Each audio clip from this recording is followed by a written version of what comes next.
My name is Nancy Kaler. My middle name is McCoy. My love for the general store started at the McCoy store in Sheffield, uh, part of Aliquippa. I'm from the Hopewell area. I have one of 5 sisters, and we helped my grandfather. We were only a mile away from where he was, and we were there all the time helping him at the general store. He had a butcher shop besides, and I loved it. Products they had in the store was everything that you needed at that time. There was a big sign on the top of the store that says, "We kill our own meats." And so he had the big refrigerator in the back.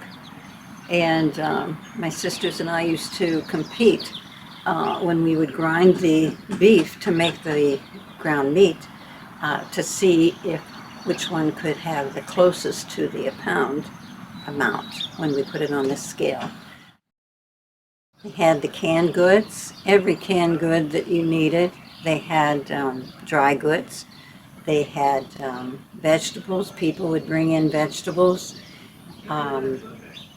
We had a candy case along the side, and when people came in to pay their bill every 2 weeks, my job was to go to the candy case and get them a bag of candy. The good part, or that was the good part, the bad part was he would tell us, eat all the candy you wanted, but do not get sick. And that was a terrible thing to tell little kids. They would congregate on the porch. There was a porch to the store, and different ones would congregate, and it would be like a meeting place. It was open 7 days. No, never on Sunday. No. Sunday was out. Saturday was the big day. And he also had a Pedman wagon, and it had a refrigerator in the back, and we would go out in the country and deliver. And then we would trade goods. We would get their butter, homemade butter, and their eggs, and they didn't have cars like that, and so they appreciated that. It was like a general store delivering out into the country.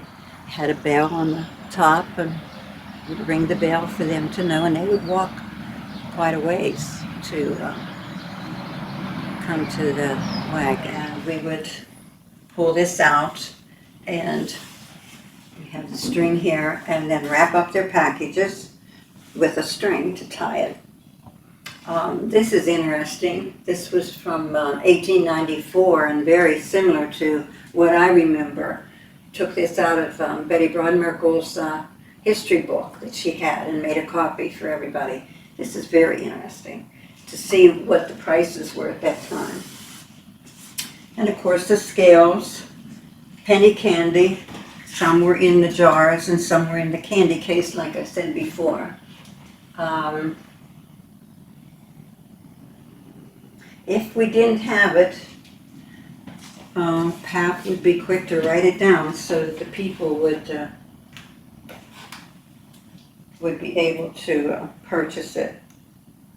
To please the people. I remember we were open at, always got up so early, but that store had to be open at 6 o'clock.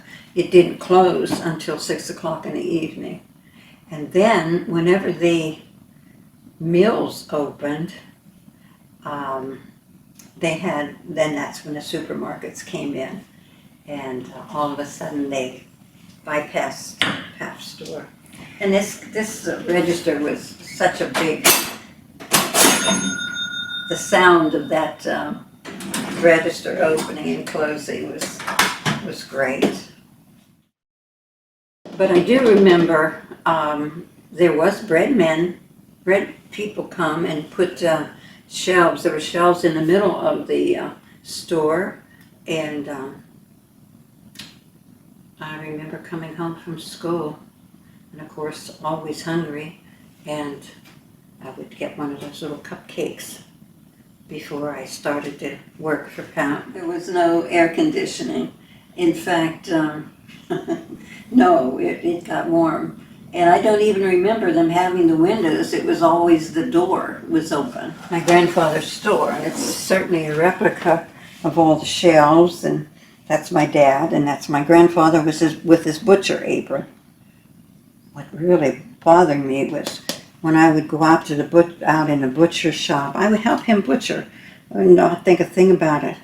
But when he wanted me to carry in the liver and the heart and the tongue, could not believe that people wanted tongue. I still can't fathom that. But I brought it in. I was the one to carry it in for the people that wanted something in the butcher. My grandfather made it fun to work in there. I never thought of it as work. No, I enjoyed everything I did. I enjoyed the people and talking with the people and wanting to please. We always wanted to please the people.